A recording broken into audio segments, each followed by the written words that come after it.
please welcome Nish Kumar.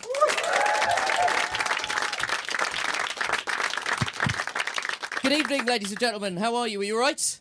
Yes. My name is Nish. It's been a big year for me. I was single for a long time, but I've recently taken a woman.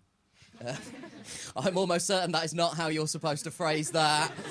I think I was single for a long time because I was always quite sexually reticent. Like, when I was at school, I didn't really kiss girls, largely because I was busy getting some excellent A-levels. And I'm aware there's some people who did both, who kissed girls and got excellent A-levels. And to those people, let me just say, go fuck yourself, okay?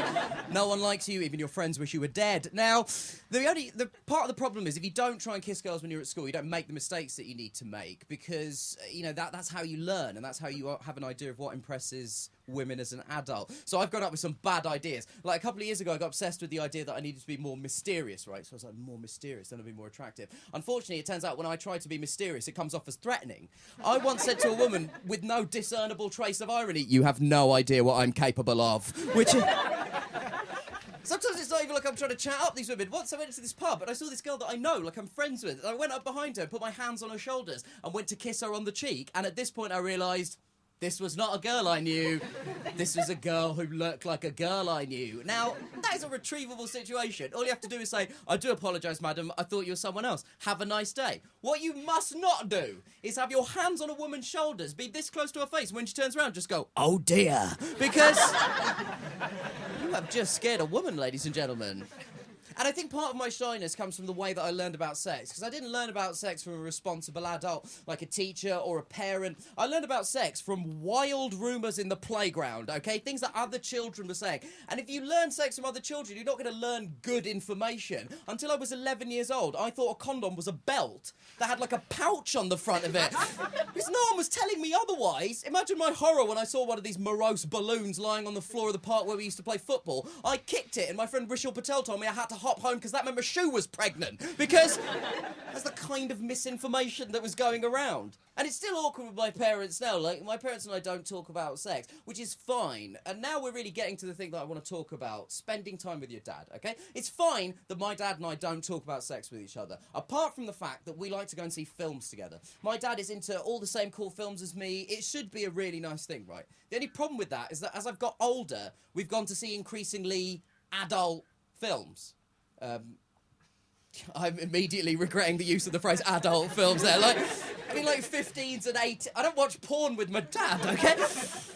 Now, the problem, like a couple of years ago, I thought we'd peaked with the awkwardness of this when we went to see a film called Black Swan. Now, if you've seen Black Swan, you'll know that halfway through it, there's a rather long sex scene featuring the rather fetching Natalie Portman and the equally fetching Mila Kunis. I'm not saying my dad and I didn't both enjoy it. I'm saying that that was literally the problem, okay? Because you don't want to be watching that and be like, whoa, then turn around and see your dad. And the last thing you want in those circumstances is for him to go, "Yeah, whoa, tell me about it.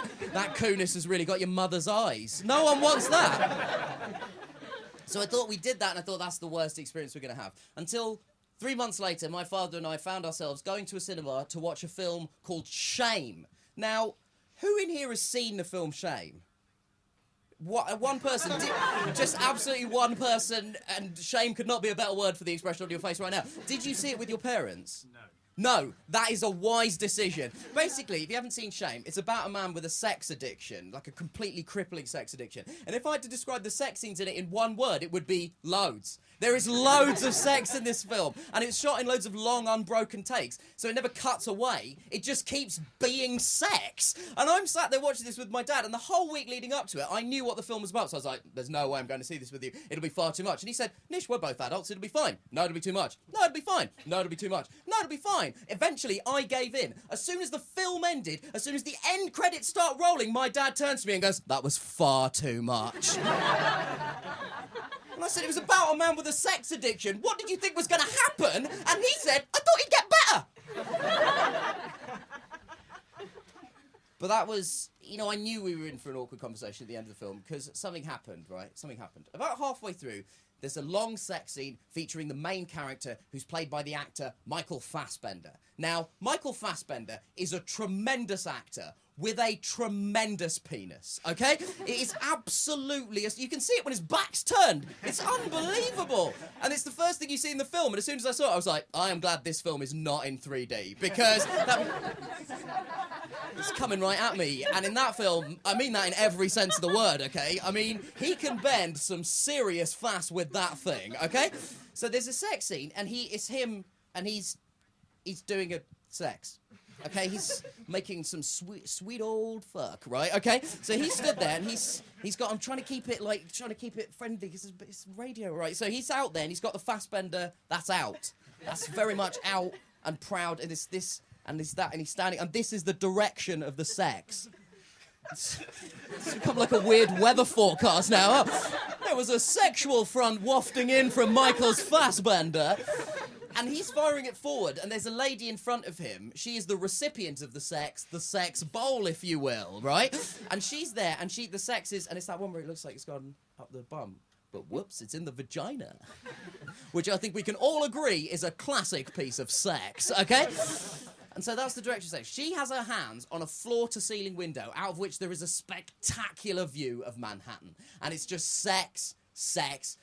And I am watching it at this point like a horror film with my hands over my eyes. I can't believe this. My dad is sat next to me trying to be the bigger man, refusing to look away from the screen. It's like Clockwork Orange. He's not even blinking. He's just staring at it.